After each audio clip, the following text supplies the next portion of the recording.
जय हिंद दोस्तों, मैं राजकुमार आप सभी का स्वागत करता हूं मास्टर क्लास के इस यूट्यूब चैनल पर। दोस्तों, लेखपाल एग्ज़ाम के लिए ग्रामीण परिवेश का एक और मॉक टेस्ट लेकर मैं उपस्थित हूं और इस मॉक टेस्ट में 25 क्वेश्चन है। क्वेश्चन संख्या 76 से क्वेश्चन संख्या 100 तक क्वेश्चन इसमें शामिल किए गए हैं। तो दोस्तों चलिए शुरू करते हैं आज का एक और मॉक टेस्ट ग्रामीण परिवेश स्पेशल यूपी लेखपाल 2022 मुख्य परीक्षा। और दोस्तों ये जो मॉक टेस्ट है ये आपको अच्छा लगे तो आप चैनल को सब्सक्राइब कीजिएगा, अपने दोस्तों के साथ में इसको शेयर कीजिएगा। और आई होप मैं चाहता हूं कि इन सब क्वेश्चनों को आप अपने कॉपी में या जो भी नोटबुक है आपके पास, जो भी नोट्स है उसमें आप इनको नोट कर लीजिएगा, क्योंकि ये आपको बहुत कुछ जानने को मिलेगा ग्रामीण परिवेश में। तो चलिए दोस्तों शुरू करते हैं पहला क्वेश्चन। और पहले क्वेश्चन में क्या कहा गया है? पहला क्वेश्चन कहता है आपका कि दिव्य ज्योति, महाज्वाला, परिहोट, उजाला ये किस फसल की प्रजाति हैं? दिव्य ज्योति, महाज्वाला, परिहोट और उजाला ये किसकी प्रजाति हैं? तो दोस्तों क्वेश्चन संख्या 76 का सही जवाब होगा ऑप्शन बी, ये मिर्च की प्रजाति हैं। ये मिर्च की प्रजाति हैं। दोस्तों अगर आपसे पूछा जाए कि मिर्च में रेड रंग जो लाल कलर होता है ये किसके कारण होता है, तो जवाब होगा कैप्सेंथिन के कारण। मिर्च का लाल रंग किसके कारण होता है? कैप्सेंथिन। ये आ जाता है एग्जाम में, पूछा जाए आपसे कि मिर्च का लाल रंग तो कैप्सेंथिन के कारण। अगर आपसे पूछे कि मिर्च का तीखापन किसके कारण होता है, तो मिर्च का तीखापन होता है कैप्सेसिन के कारण। कैप्सेसिन, मिर्च का तीखापन कैप्सेसिन के कारण। मिर्च में कौन सा विटामिन होता है? विटामिन ए होता है। मिर्च में कौन सा विटामिन? Vitamin A. अच्छा, मिर्च का पीला रंग कैसे क्यों होता है, या मिर्च का नारंगी रंग क्यों होता है? तो आपका जवाब होगा कि मिर्च का पीला रंग बीटा कैरोटीन के कारण होता है। बीटा कैरोटीन के कारण मिर्च का रंग पीला होता है। ठीक है दोस्तों, तो ये कुछ बिंदु आप याद रखना। कैप्सेंथिन के कारण लाल रंग, कैप्सेसिन के कारण मिर्च का तीखापन, मिर्च में कौन सा विटामिन होता है? विटामिन ए होता है। और मिर्च में पीला रंग बीटा कैरोटीन के कारण होता है। चलिए दोस्तों आगे चलते हैं क्वेश्चन संख्या 77 की ओर। और इसमें क्या कहा गया है कि SGSY योजना का पूर्ण रूप क्या है? SGSY योजना, इसकी फुल फॉर्म क्या होती है? तो सही जवाब होगा आपका ऑप्शन ए, स्वर्ण जयंती ग्रामीण स्वरोजगार योजना। स्वर्ण जयंती ग्राम स्वरोजगार योजना। दोस्तों याद रखिएगा, इसकी फुल फॉर्म आपसे पूछी जाए कि SGSY की फुल फॉर्म क्या है, तो स्वर्ण जयंती ग्राम स्वरोजगार योजना। और ये योजना क्या है? ये भारत में जो भी BPL परिवार होते हैं, जो भी गरीबी रेखा से नीचे अपना जीवन यापन कर रहे हैं, उनको स्वरोजगार अर्थात उनको रोजगार के अवसर उपलब्ध कराती है। स्वरोजगार देने के लिए ये योजना स्टार्ट की गई थी और ये मुख्यतः ग्रामीण क्षेत्रों के लिए लाई गई थी। ग्रामीण क्षेत्रों के लिए। एक चीज़ और याद रखिएगा कि ये जो योजना है ये भारत में कब लाई गई थी, तो ये भारत में शुरू हुई थी 1 अप्रैल 1999 को। 1 अप्रैल 1999। ठीक है दोस्तों, आप इसको याद रखें। चलिए दोस्तों अगले क्वेश्चन की ओर चलते हैं। क्वेश्चन संख्या 78। इसमें क्या कहा गया है कि ग्रामीण क्षेत्रों में किसानों को सामाजिक सुरक्षा प्रदान करने के लिए उत्तर प्रदेश की सरकार ने कौन से कदम उठाए हैं? तो उत्तर प्रदेश की सरकार कौन से कदम उठाती है ग्रामीण सुरक्षा प्रदान करने के लिए?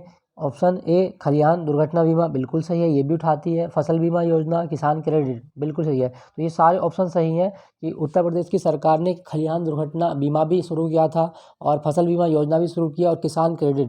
दोस्तों एक चीज़ याद रखना कि ये जो किसान क्रेडिट स्कीम है ये भारत में कब लाई गई थी? तो किसान क्रेडिट कार्ड ये 1998 में लाई गई थी। किसान क्रेडिट कार्ड बहुत इंपॉर्टेंट है, आपसे पूछा जा सकता है इसके बारे में। दूसरा आपका फसल बीमा योजना। भारत में एक योजना चलती है प्रधानमंत्री फसल बीमा योजना, ये कब शुरू की गई थी? 2016 में। प्रधानमंत्री फसल बीमा योजना 2016 में शुरू की गई थी। चलिए दोस्तों अगले क्वेश्चन की ओर चलते हैं। क्वेश्चन संख्या 79 क्या कहता है? जमाबंदी। जमाबंदी से क्या तात्पर्य है? जमाबंदी क्या होता है इसके बारे में क्वेश्चन है, आपसे पूछा है। तो जमाबंदी क्या है? दोस्तों भूमि रिकॉर्ड को संरक्षित रखना क्या कहलाता है? जमाबंदी कहलाता है। और जमाबंदी जो करता है ये पटवारी का काम होता है। हम कह सकते हैं कि भू अधिकारों के जो भी लेख हैं, जो भी प्रलेख हैं, वो क्या होते हैं? वो जमाबंदी होती है। तो इसका ऑप्शन हो जाएगा ऑप्शन सी। और जमाबंदी के विषय में एक चीज़ याद रखिए कि जमाबंदी में संशोधन कितने साल में किया जाता है? 5 साल में।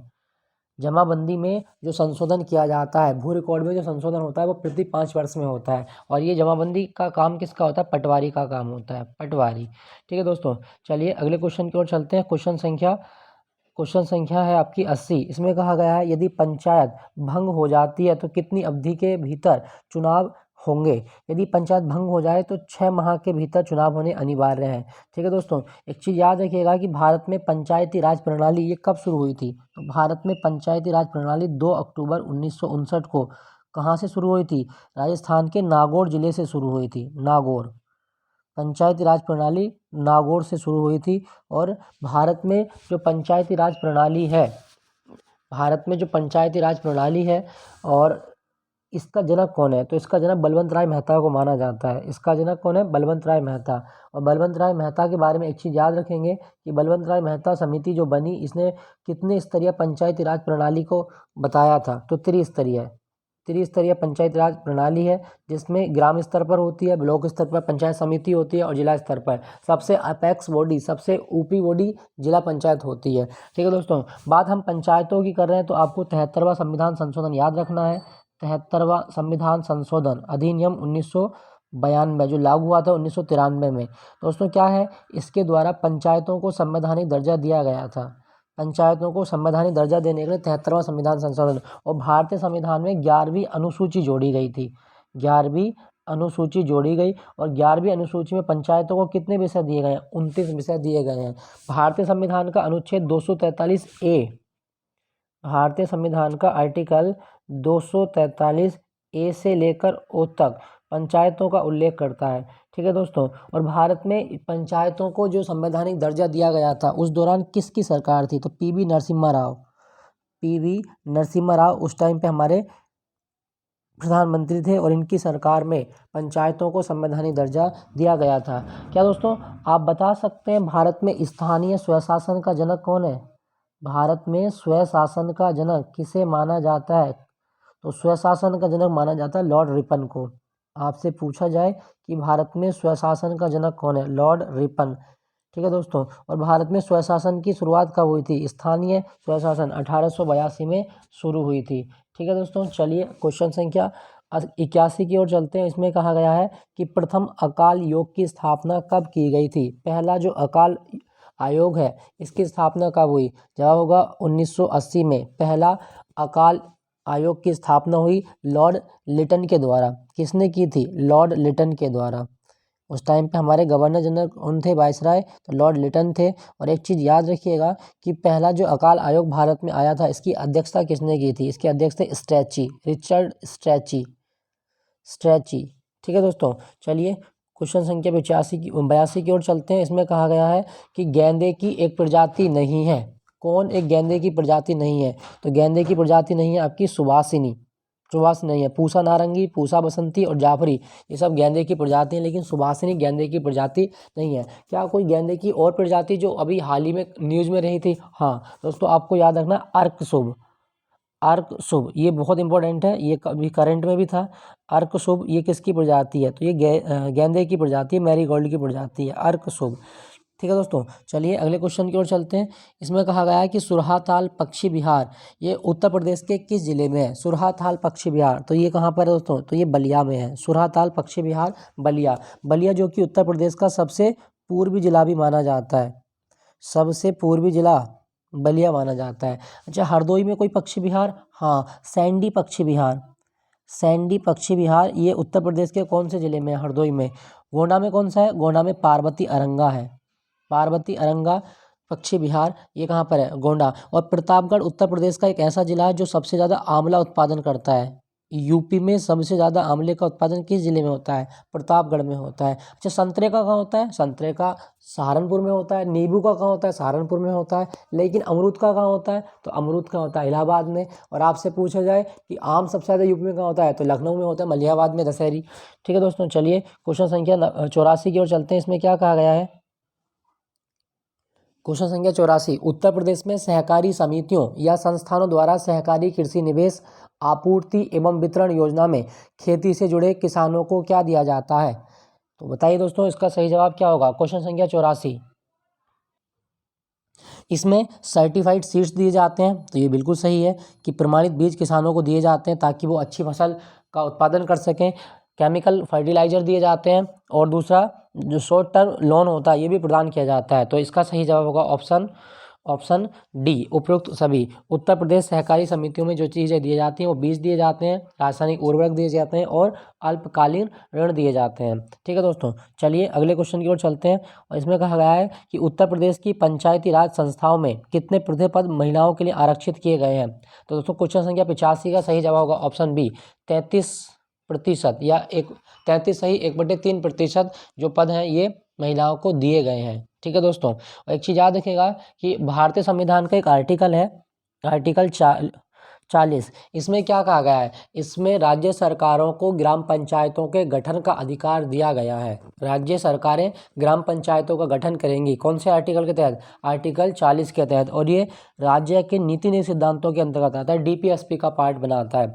और एक चीज़ और याद रखिएगा कि ग्राम प्रधान बनने के लिए न्यूनतम आयु कितनी चाहिए, 21 वर्ष, और वोट डालने के लिए आयु कितनी चाहिए, 18 वर्ष। ठीक है दोस्तों, चलिए अगले क्वेश्चन की ओर क्या चलते हैं। इसमें क्या कहा गया है कि उत्तर प्रदेश में मत्स्य जीवी सरकारी समितियों की स्थापना का उद्देश्य क्या रखा गया है।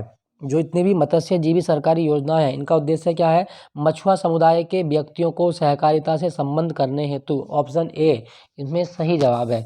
ठीक है दोस्तों, चलिए अगले क्वेश्चन की ओर चलें। क्वेश्चन संख्या 85, उत्तर प्रदेश का पहला ब्लैक फंगस सेंटर ये कहाँ पर बनाया गया है। तो यूपी में पहला ब्लैक फंगस सेंटर बना था आपका कानपुर में। कानपुर जिसे उत्तर भारत का मैनचेस्टर भी कहा जाता है, उत्तर भारत का मैनचेस्टर। एक चीज़ और आप याद रखना कि the leather city of the world किसे कहा जाता है, कानपुर को कहा जाता है। भारत का दलहन अनुसंधान संस्थान कहाँ पर है, कानपुर में है। और चीनी अनुसंधान संस्थान कहाँ पर है, कानपुर में है। कानपुर, एक चीज़ याद रखना कि कानपुर में गंगा नदी है और कानपुर में ही एक जगह है बिठूर।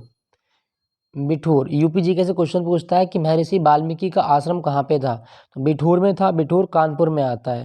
ठीक है दोस्तों, और कानपुर के बारे में एक चीज़ और याद रखें कि कानपुर में सबसे पहला कांग्रेस का एक सेशन हुआ जिसमें एक भारतीय महिला अध्यक्ष बनी थी 1925 में, वो थी सरोजिनी नायडू। आपसे पूछा जाए कि कांग्रेस का वह अधिवेशन कहाँ हुआ था जिसकी अध्यक्षता भारत की पहली महिला ने की थी, तो वो थी आपकी कानपुर सेशन 1925, सरोजिनी नायडू।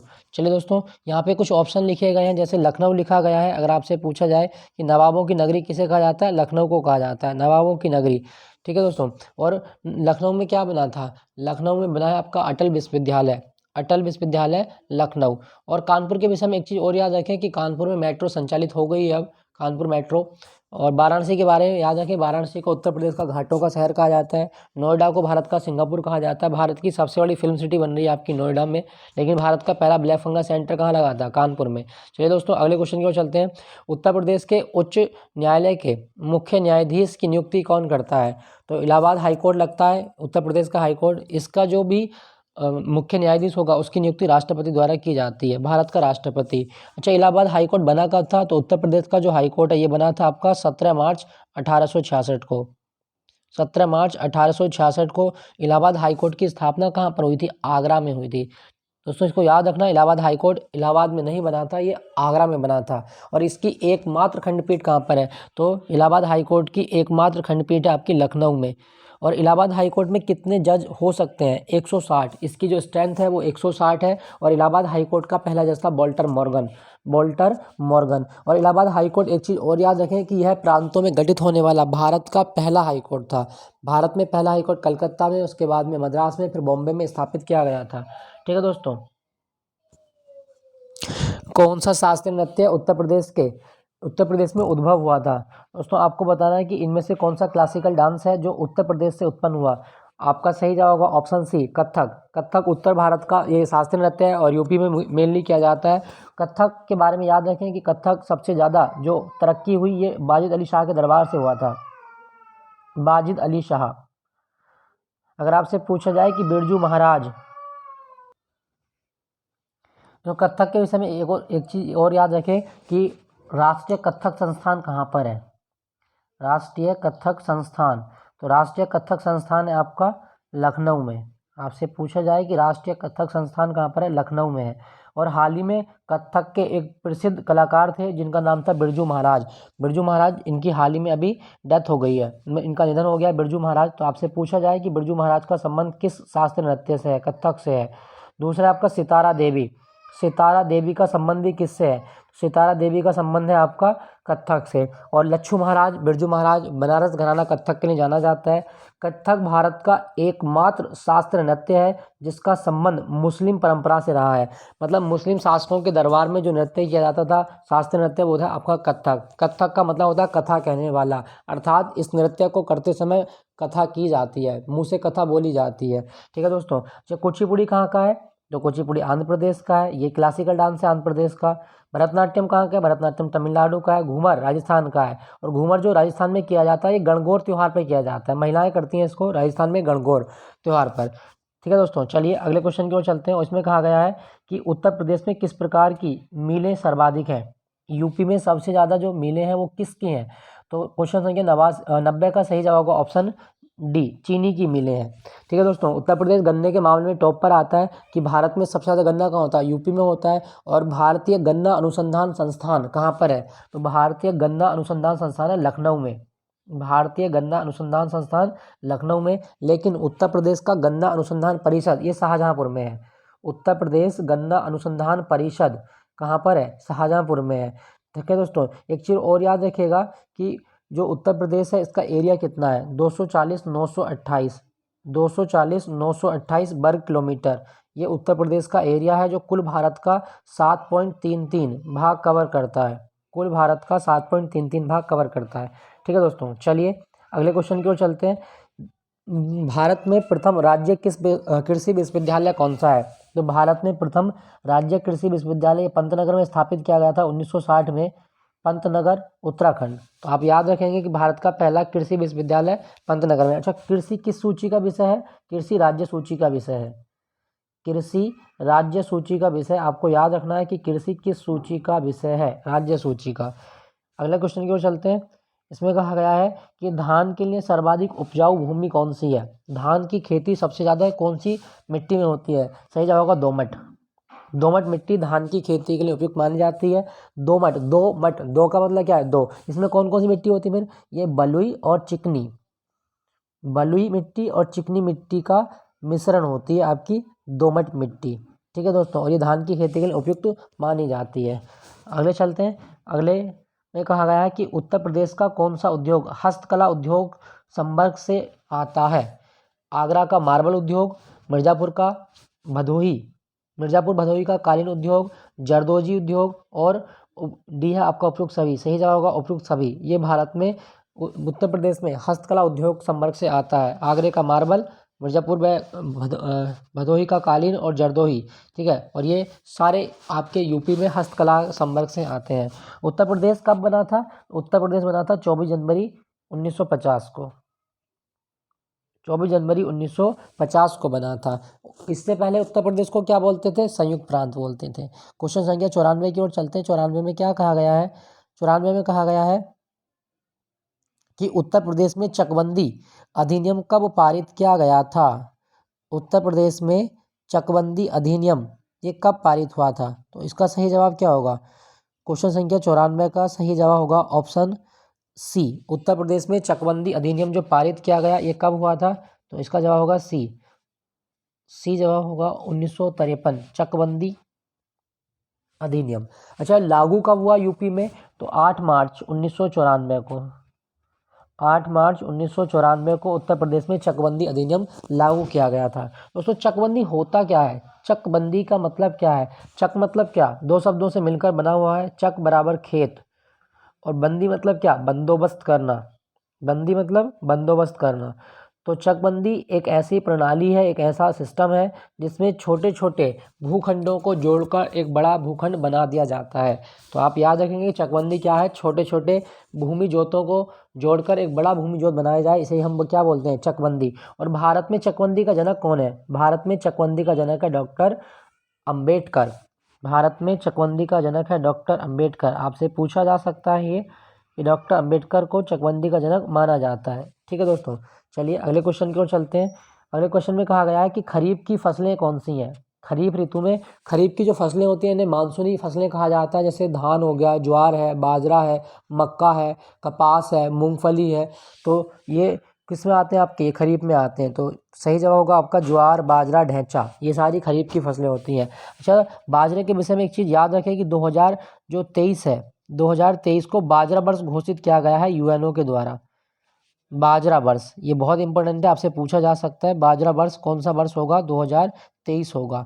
ठीक है दोस्तों, चलिए अगले क्वेश्चन की ओर चलते हैं। इसमें कहा गया है कि उत्तर प्रदेश में किस प्रकार की मिट्टी अधिकांशतः पाई जाती है। दोस्तों, उत्तर प्रदेश में जो अधिकांश मिट्टी पाई जाती है गंगा यमुना के दोआब क्षेत्र में पाई जाती है, और गंगा यमुना के दोआब क्षेत्र में जो मिट्टी मिलती है वो है जलोढ़, alluvial soil. Option B is the right answer, जलोढ़ मिट्टी, इसे एलुवियल सॉइल भी कहा जाता है, एलुवियल सॉइल। ठीक है दोस्तों, और इसके बाद में आप याद रखें कि जलोढ़ दो प्रकार की होती है, एक होती है आपकी खादर और एक होती है आपकी बांगर। जलोढ़ भी दो प्रकार की होती है, खादर और बांगर। खादर कौन सी होती है आपकी, खादर होती है नई जलोढ़, बांगर कौन सी होती है, पुरानी जलोढ़। और सबसे ज़्यादा जो उपजाऊ होती है, सबसे ज़्यादा फर्टाइल होती है वो खादर होती है। तो खादर के विषय में याद रखेंगे नई जलोढ़ खादर और पुरानी जलोढ़ बांगर।